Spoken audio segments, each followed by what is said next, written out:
2심 선고일이 다음 달 26일로 정해졌는데 여권에서는 2심 선고 날짜가 너무 늦다는 지적이 나오고 있습니다. 한 달보다 더 당겨서 선고를 내려도 무리가 없다는 지적을 하고 있는 건데 주진우 의원의 목소리 들어보겠습니다. 일단 선고일이 4주 뒤로 잡힌 것에 대해서 굉장히 아쉽다는 말씀 먼저 드립니다. 3주가 적정하다고 봤거든요. 일단 법대로 했으면은 2심 선고도 2월 15일까지는 법정 기한이었어요. 이재명 피고인이 계속 지연 전술을 펼치면서 그리고 조금 미뤄지게 됐고 2심 진행은 그냥 절차 면에서 특별한 문제가 없었어요. 1심형이 유지될 가능성도 매우 높습니다. 당선 무효형이 되는 건데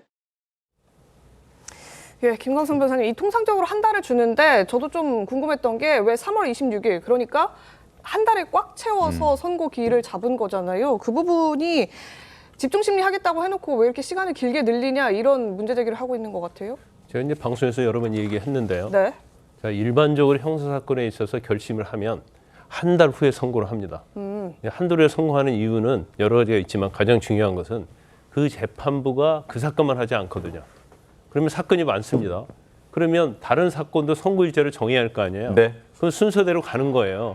그래서 앞당기고 싶어도 다른 사건을 선고해야 하기 때문에 거의 한 달간의 기간을 두고 하는 거예요. 그런데 지금 이재명 대표 사건 재판부는 집중심리 하겠다고 해서 네. 사실은 뭐 초기에 어떤 뭐 수령하고 뭐 항소유서 쓰라고 소송기록서 청지하고 하는데 이재명 대표가 지연 작전 좀 썼죠. 어느 정도 통과 뭐 효과는 있었어요. 그러면 심리를 했으면은 집중 심리를 하겠다고 그래갖고 다른 사건 받지 않았잖아요. 그러면 다른 재판부에서 하듯이 한 달간 두고 선고하는 것은 사실은 맞지 않아요.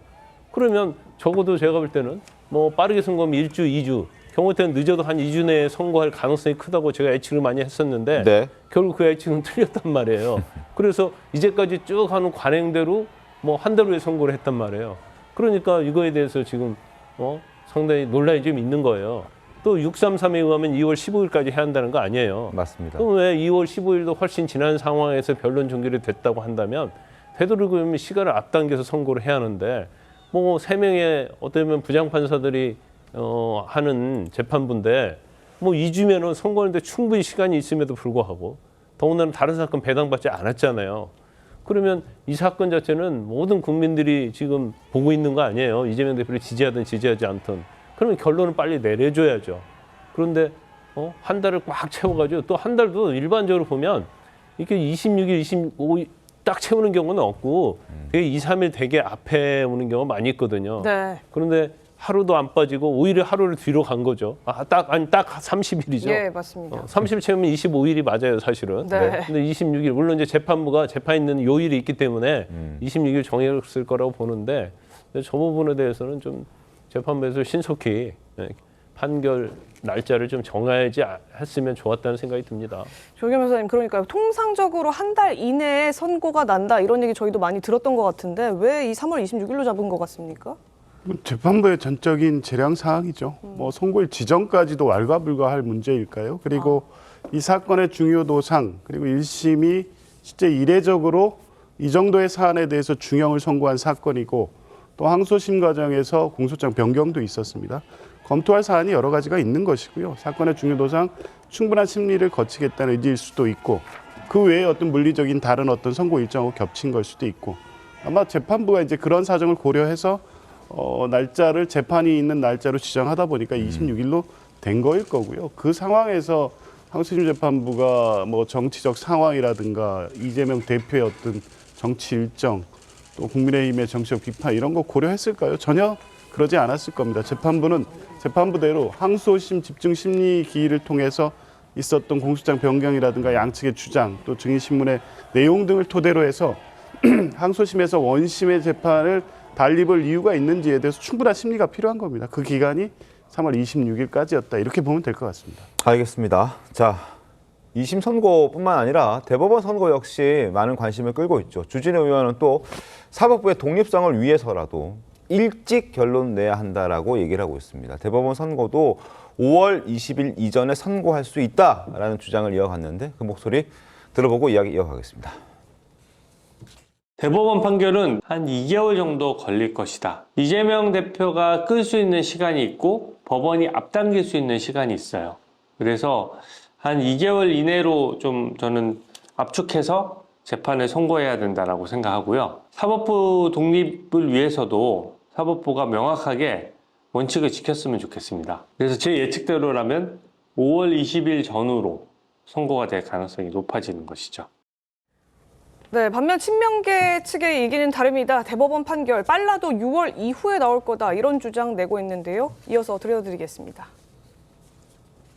대법원 선거는 일단은 뭐 아무리 빨리 한다고 하더라도 6월을 넘어가지 않겠냐는 생각이고요. 항소심도 4개월이 넘었습니다. 굉장히 빨리 했는데도. 예. 근데 대법원은 그렇게 할 수 없는 구조고요.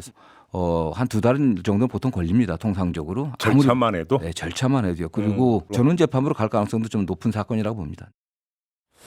자, 신속 판결할 수 있다라는 주진우 의원의 주장과 6월 이후가 될 것이다라는 정성호 의원의 주장이 서로 상반됩니다. 김만사 변호사님, 어떻게 좀 보셨습니까? 대법원도 신속 재판해서 빨리 선고 잡을 수 있는 건가요?